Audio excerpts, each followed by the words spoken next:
تو آئیے کچھ سوال کیے گئے ہیں، ان کے جواب کی طرف چلتے ہیں، جن میں سے پہلا سوال یہ ہے، پوچھا ہے کہ اسلام دھرم میں شرک کیا ہے، اور دوسرا سوال یہ ہے کہ اسلام دھرم میں امت کا مطلب کیا ہے۔ تو دیکھیے، سب سے پہلے ہم یہ سمجھ لیں کہ اس سنسار کا سچا مالک ایک ہے۔ جب وہ ایک ہے تو اس کا قانون بھی سب کے لیے ایک ہی ہے، انیک نہیں ہے۔ ایک باپ اچھائی برائی کے اپنی اولاد کو دو قانون نہیں سکھاتا، بلکہ ایک ہی سکھاتا ہے کہ بیٹا اچھائی پہ چلنا، برائی سے بچنا۔ اسی پرکار سے اس سنسار کا سچا مالک، سب کا مالک ایک ہے، تو وہ اپنے سارے بندوں کو الگ الگ قانون نہیں سکھاتا، بلکہ سب کے لیے اس کا قانون ایک ہی ہے، اور وہ یہ ہے کہ سچائی پر چلو، جھوٹ پر مت چلو۔ اب سچائی پر کیسے چلیں، جھوٹ سے کیسے بچیں، اس کے بارے میں پورا دھارمک قانون دیا گیا ہے، جو قرآن مجید کے اندر اور محمد صلی اللہ علیہ وسلم کی جیونی کے اندر ہے۔ تو سنسار کے سچے مالک کا سچا راستہ یہ ہے کہ یہ جیون امتحان ہے، خود سچائی پر چلو اور اللہ کی سچائی کو دنیا میں زندہ کرو۔ وہ جو کہا ہے کسی نے کہ میری زندگی کا مقصد اے اللہ، اے پروردگار، تیرے دین کو زندہ کرنا، خود سچائی پہ چلنا اور اس کو دنیا میں زندہ کرنا، قائم کرنا، برائی کو مٹانا، اچھائی کو پھیلانا۔ میری زندگی کا مقصد اے اللہ، تیری دین کی سرفرازی، تیرے دھارمک قانون کی حفاظت کرنا، اس کو پھیلانا، اس پہ چلنا، سچائی پہ خود چلنا اور اس کو دنیا میں زندہ کرنا۔ میری زندگی کا مقصد تیرے دین کی سرفرازی، میں اسی لیے مسلمان اور اسی لیے نمازی، میں اسی لیے مسلمان بھی ہوں اور اسی لیے میں نمازی بھی ہوں، کسی وجہ سے کہ خود سچائی پہ چلنے والا اور سچائی کو دنیا میں زندہ کرنے والا۔ تو یاد رکھیں کہ کلمہ جو ہے ایک ہی ہے، لا الہ الا اللہ محمد رسول اللہ۔ سنسار کا مالک جب ایک ہے، سچا قانون بھی اس کا سب کے لیے ایک ہی ہے، تو پھر لوگ آپس میں مسلمان کیوں بٹے ہوئے ہیں؟ تو بٹے ہوئے لوگوں کو امت نہیں کہتے۔ تو اگر یہ مسلمان ہیں تو ایک مقصد پر چلیں، خود اللہ کے حکم، نبی کے طریقے، سچائی پر چلیں اور سچائی کو دنیا میں زندہ کریں، آپس میں تفرقے بازی نہ کریں۔ بھائی سچائی میں تو کبھی جھگڑا نہیں ہوگا، ظاہر سی بات ہے، سچ اور جھوٹ میں جھگڑا ہوتا ہے۔ اچھائی میں کبھی جھگڑا نہیں ہوگا، اچھائی سے برائی ٹکرائے گی جبھی جھگڑا ہوگا۔ تو اس لیے اگر مقصد ایک ہوگا تو ہم مقصد لوگوں کو کہتے ہیں امت، جن کا مقصد ایک ہو، کہ بھئی ہم تم سب کا مقصد ایک ہی ہے، لا الہ الا اللہ محمد رسول اللہ۔ لا الہ الا اللہ کی سچائی کو دنیا میں قائم کرنا اور محمد صلی اللہ علیہ وسلم کی جیونی کو زندہ کرنا۔ تو آج کیا ہوا، لوگوں نے اسلام کو بانٹ لیا اور بجائے اللہ کی طرف لوگوں کو بلانے کے، اپنے اپنے فرقے کی طرف لوگوں کو بلا رہے ہیں۔ اسی لیے آج ہم پر برے حالات آ رہے ہیں۔ تو اگر ایک مقصد سب کا ہوگا، اگر مقصد ایک ہوگا، تو ہم مقصد لوگوں کو، یعنی ہم تم سب کا مقصد ایک ہے، ہم مقصد لوگوں کو کہتے ہیں امت، خود سچائی پر چلنا اور اسے دنیا میں قائم کرنا۔ تو امت انسانوں کی اس بھیڑ کو کہتے ہیں جن کا مقصد ایک ہوتا ہے، اور وہ مقصد یہ ہے کہ اللہ کے حکم پر چل کر دنیا میں سچائی کو قائم کرنا اور اللہ کو راضی کر کے مرنا۔ مگر اب انشاءاللہ ہدایت کی ہوا بہت تیزی سے پھیل رہی ہے، اللہ تعالیٰ اپنا سچا راستہ بہت تیزی سے دکھا رہا ہے، نیٹ کے دوارا، یوٹیوب کے دوارا۔ تو جو لوگ بیچارے دنیا میں سوئے ہوئے ہیں، جن کے اندر انسانیت زندہ ہے، وہ اب دھیرے دھیرے جاگ رہے ہیں۔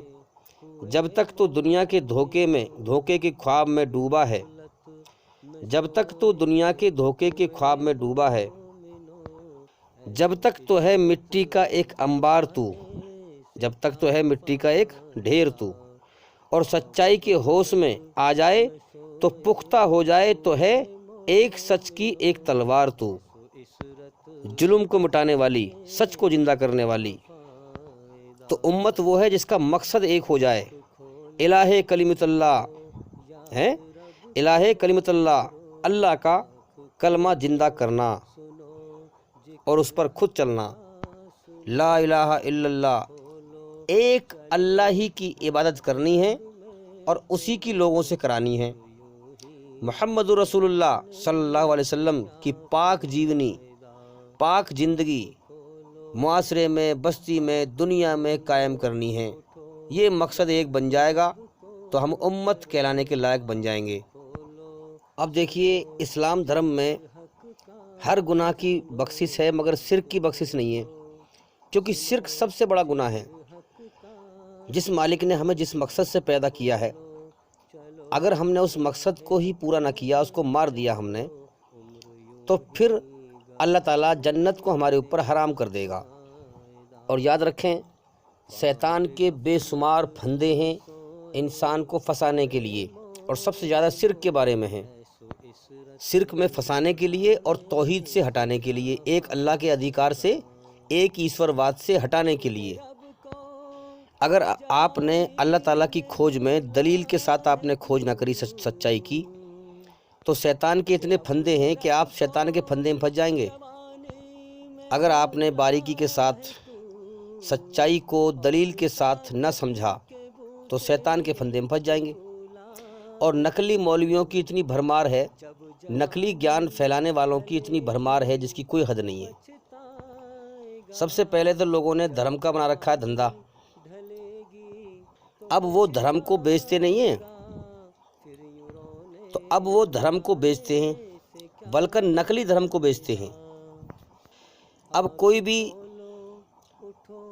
یہ کہہ کر نہیں بیچتا کہ آؤ بھائی میں برائی بیچ رہا ہوں، لے لو۔ اگر ایسے بولیں گے تو پھر ان کے پاس کون آئے گا؟ تو لہٰذا وہ اچھائی کا نام لے کر پہلے لوگوں کو بلاتے ہیں، اپنے ریل کے ڈبے میں انجن میں جوڑتے ہیں، اور پھر اچھائی کا نام لے کر اور پھر دھیرے دھیرے برائی میں ملوث کر دیتے ہیں لوگوں کو، کیونکہ وہ انسانوں میں سے شیطان ہیں جو لوگوں کو گمراہ کرنے والے ہیں۔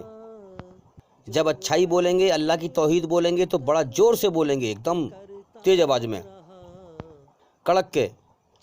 اور جب شرک کی بات کریں گے تو بڑے نرمی سے کریں گے، بڑے آہستہ سے بولیں گے۔ ایسے بھی نقلی مولوی بہت ہیں، آپ غور کرنا، کیونکہ وہ اچھائی کا نام لے کر جانتے ہیں کہ ہمارے انجن میں ڈبے جڑ چکے ہیں، جدھر کو ہم جائیں گے ادھر کو یہ پبلک جائے گی۔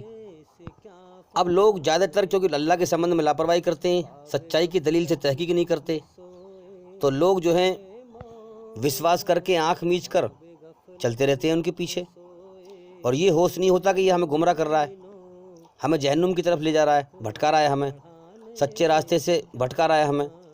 اسی بات کو قرآن میں کہا گیا ہے کہ جب جہنم میں، نرک کی آگ میں انسانوں کے گروہ ڈالے جائیں گے، تو جو لوگ چھوٹے تھے وہ بڑے بننے والوں کے لیے کہیں گے کہ یا اللہ یہ ہمارے گرو تھے، یہ ہمارے پیر تھے، یہ ہمارے مولوی تھے، ہم تو دنیا میں آنکھ میچ کر ان کے پیچھے چلتے رہے، ان کے ساتھ چلتے رہے، ہمیں کیا معلوم کہ یہ ہمیں گمراہ کر رہے ہیں، غلط راستے بھٹکا رہے ہیں۔ ان کا دکھاوا، ان کا پہناوا تو بڑا اچھا تھا، بڑے گیانی معلوم پڑتے تھے، مگر انہوں نے ہمیں گمراہ کیا، انہوں نے ہمیں بھٹکا دیا غلط راستے کی طرف، تو ان کو پکڑ، ان کو دگنی سزا دے۔ ہاں، تو قرآن میں کہا گیا ہے تمہیں نہیں پتا، تم سب کو دگنی سزا ملے گی، کیونکہ تم نے اس اللہ کے سمبندھ میں لاپرواہی کی ہے جس نے تمہیں جیون دیا، کھلایا پلایا، اسی کے سمبندھ میں تم نے لاپرواہی کی، تو تم سب کو دگنی سزا ملے گی، دگنا عذاب ملے گا۔ تو بھئی اس سے پہلے کہ وہاں یہ کہنے کی نوبت آئے کہ یا اللہ ہمارے یہ بڑے تھے، یہ ہمارے پیر تھے، یہ ہمارے گرو تھے، یہ ہمارے پنڈت تھے، یہ ہمارے مولوی تھے، ان کو پکڑ، اس سے پہلے کہ وہاں یہ کہنے کی نوبت آئے، اللہ کی دی ہوئی عقل کا صحیح استعمال کر کے سچائی کو سمجھ لو پہلے ہی دلیل کے ساتھ، کیونکہ مرنے کے بعد کوئی کسی کا ذمہ دار نہیں ہوگا، جس نے جو کیا ہے اسے بھرنا پڑے گا۔ اب سوال یہ تھا کہ شرک کیا ہے، تو سمجھ لیں کہ شرک کیا ہے اور توحید کیا ہے۔ اس پر ہماری بہت ساری ویڈیو ہیں۔ بھئی دیکھو، بغیر محنت کے تو کچھ سمجھ میں آئے گی نہیں بات، جب تک انسان محنت نہیں کرے گا اسے پھل کیسے ملے گا؟ تو یہاں محنت کرو اور جنت میں پھل پاؤ، اور یہاں اپنے مالک کی مرضی پوری کر کے جاؤ، تو یہاں محنت کرنی پڑے گی، بھی ہمیں علم حاصل کرنا پڑے گا۔ اسی لیے میں کہتا ہوں کہ ہمارے چینل کے اندر جا کر ایک ایک کر کے سبھی ویڈیو دیکھیں اور سنیں، تاکہ جلدی سے جلدی آپ اندھکار سے نکل کر روشنی میں آئیں۔ اب آپ کو اگر شرک سے بچنا ہے تو اس کے لیے سب سے پہلے یہ سمجھ لیں کہ سب سے بڑا حق ہم پہ ہمارے سچے بنانے والے مالک اللہ کا ہے۔ تو دنیا میں بچہ پیدا ہوتا ہے، دنیا کی محبت بچے کے دل میں اپنے آپ آ جاتی ہے۔ اللہ کی محبت کے لیے محنت کرنی پڑتی ہے، یاد رکھیں۔ اللہ کے لیے اتنی کوشش کریں، اتنی محنت کریں، اتنا اس کا گیان حاصل کریں، اس کی اتنی طلب کریں کہ اللہ ہمیں اپنی محبت دے دے، عطا کر دے۔ تو یاد رکھیں، سارے سنسار میں ساری چیزوں سے ہٹ کر سب سے زیادہ ہمارے دل میں اللہ کی محبت ہونی چاہیے، اور ساری دنیا میں سب سے زیادہ الگ ہٹ کر سب سے زیادہ قدر و قیمت ہمارے دل دماغ میں اللہ تعالیٰ کی ہونی چاہیے، جس نے ہمیں بنایا ہے۔ اور ساری کائنات میں سب سے اوپر اٹھ کر سب سے زیادہ ڈر ہمارے دل کے اندر اللہ کا ہونا چاہیے، کسی کا نہیں ہونا چاہیے۔ ساری کائنات میں سب سے زیادہ اوپر اٹھ کر ہمارے دل دماغ میں سب سے زیادہ عظمت اور قدر اور عزت اللہ کی ہونی چاہیے۔ یہ میں اللہ کے ادھیکار بیان کر رہا ہوں آپ سے، یہ اللہ کے ادھیکار ہیں۔ اللہ تعالیٰ نے ہمیں پیدا کیا ہے، جیون دیا ہے، کھلا رہا ہے، پلا رہا ہے، تو یہ اس کے ادھیکار اس کو دینے چاہیے ہمیں۔ تو یاد رکھیں، اللہ کی طرف مر کے لوٹنا ہے، وہ ہمارے جیون کا ہم سے حساب لے گا، ہیں؟ تو اللہ کا حق اللہ کو دو، جبھی ہم جہنم سے بچ سکتے ہیں۔ تعظیم کے سارے قاعدے قانون ہیں، قنوت تعظیماً کسی کے سامنے کھڑے ہونا، ہاتھ باندھ کر، کندھے جھکا کر، یہ قنوت کہلاتا ہے۔ کھڑے ہونا، تعظیماً جھکنا، تعظیماً اس میں رکوع بھی ہے اور سجدہ بھی ہے۔ اللہ تعالیٰ کے علاوہ کسی اور کے آگے یہ کام کرنا بالکل حرام ہے۔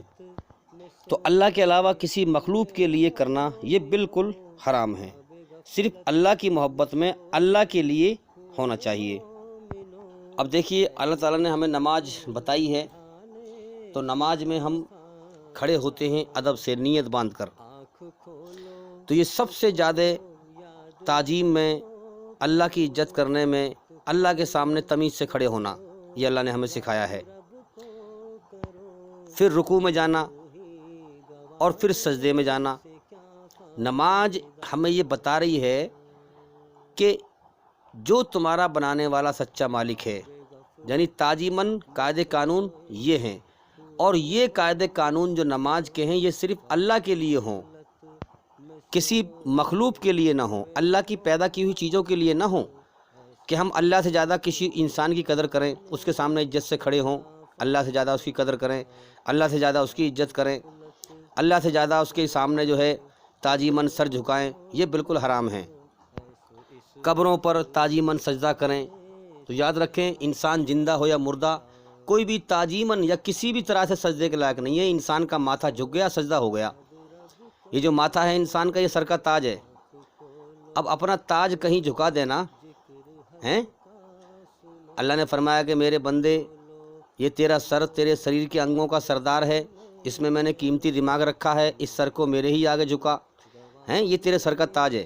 اگر تو نے کسی انسان کے آگے جھکا دیا تو تو نے اللہ کی ناقدری کری۔ اس پر صرف اللہ کا حق ہے، یہ ماتھا صرف اللہ کے آگے جھکے، اللہ تعالیٰ کی محبت میں اللہ کے آگے جھکے۔ اور دوسرے نمبر پر دعا صرف اللہ سے مانگیں ہیں، ایاک نعبد و ایاک نستعین ہم نماز میں پڑھتے ہیں ہر روز۔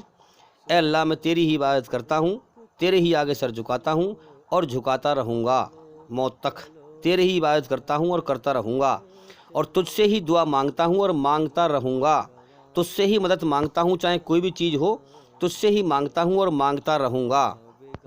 تو یاد رکھیں، دعا صرف اللہ تعالیٰ سے مانگیں، نہ کسی نبی سے مانگیں، نہ رسول سے مانگیں، نہ فرشتے سے،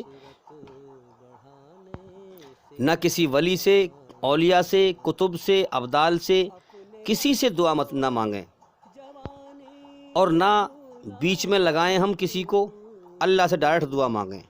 یاد رکھیں، نحن اقرب الیہ من حبل الورید، اللہ تعالیٰ ہماری سانس سے زیادہ ہمارے قریب ہے، ہمارے من کی ہر بات جانتا ہے۔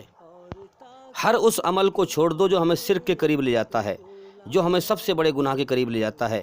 جو شرک کر کے مرے گا، اللہ نے اس پر جنت حرام کر دی ہے، اس کی بخشش نہیں ہے۔ تو بچ میں کسی کو لگا کر اللہ سے دعا مانگنا، وسیلہ ٹھہرانا، اللہ کی مخلوق چاہے کوئی بھی ہو ہیں، اس سے مانگنا یا اسے بچ میں لگانا، یہ بالکل حرام ہے۔ ہاں، باہری طور پہ آپ کہہ سکتے ہیں، آپ بیٹھے ہوئے ہیں، کوئی بچہ بیٹھا ہوا ہے، سامنے پانی رکھا ہوا ہے کہ بیٹا ذرا ایک گلاس پانی لا دیو، پانی رکھا ہے وہ لے کے آ جائے گا۔ لیکن غیب میں مدد مانگنا صرف اللہ سے مانگیں، من ہی من میں مدد صرف اللہ سے مانگیں غیب میں۔ تو یاد رکھیں بالغیب مدد اللہ کے علاوہ کسی اور سے مانگنا حرام ہے۔ اپنی عبادت اور نیکیوں کو زیرو کر دینا ہے، ختم کر دینا ہے۔ اور نمبر 3 اخلاص۔ اخلاص کا مطلب یہ ہے کہ اپنے دل کو اللہ کے لیے خالی کر دینا، اپنے دل میں صرف خاص محبت اللہ کی بسانا۔ جو بھی نیک عمل کریں وہ صرف اللہ کو راضی کرنے کے لیے ہو، کسی اور کو راضی کرنے کے لیے نہ ہو۔ اگر جس عمل میں اللہ کی رضا نہیں ہے تو وہ دکھاوا ہے، ڈھونگ ہے، مکاری ہے، غداری ہے، وہ عمل کسی کام نہیں آئے گا، اس نیکی کا اللہ کے یہاں کوئی بدلہ نہیں ملے گا۔ آپ دیکھیے ہمارے نبی صلی اللہ علیہ وسلم سے ایک صحابی نے جلد بازی میں کہہ بیٹھے کہ جو آپ چاہیں اور اللہ چاہے۔ فوراً حضور نے اسے ڈانٹ دیا، غصے میں آ کر اسے ڈانٹ دیا کہ تم نے مجھے اللہ کے ساتھ ٹھہرا دیا، اللہ کے برابر ٹھہرا دیا، اللہ کے برابر کر دیا۔ تو یاد رکھیں کوئی بھی نیک کام اگر اللہ کی رضا کے سوا کسی اور کے لیے کیا گیا ہے تو یاد رکھنا ایک ذرہ بھی موت کے بعد اس کا پھل نہیں ملے گا۔ ہاں، کیونکہ بدلہ اللہ دے گا۔ بدلے کی توقع صرف اللہ سے ہونی چاہیے، کیونکہ جس مالک نے جیون دیا ہے وہی ہمارے جیون کا حساب کرے گا اور وہی ہمیں نیک عمل کا نیک بدلہ دے گا۔ تو بھئی شرک جو ہے سب سے بڑا گناہ ہے، شرک کرنے والے کی بخشش نہیں ہے۔ اس لیے آپ ہمارے چینل کے اندر جا کر شرک کے اوپر کافی ویڈیو ہیں، ان کو سنو، ان میں تفصیل سے بتایا گیا ہے۔ اور جو بھی اسلام دھرم کے ودوان ہیں جو صحیح راستہ بتا رہے ہیں، توحید کا راستہ بتا رہے ہیں، ان کی بھی ویڈیو سنیں تاکہ آپ شرک کے بارے میں سمجھ پائیں اور شرک کے گناہ سے بچ پائیں۔ امید کرتا ہوں کہ سوال کے جواب پورے ہو گئے، اور بھئی انشاءاللہ زندگی رہی تو پھر ملاقات ہوگی۔ السلام علیکم ورحمۃ اللہ وبرکاتہ۔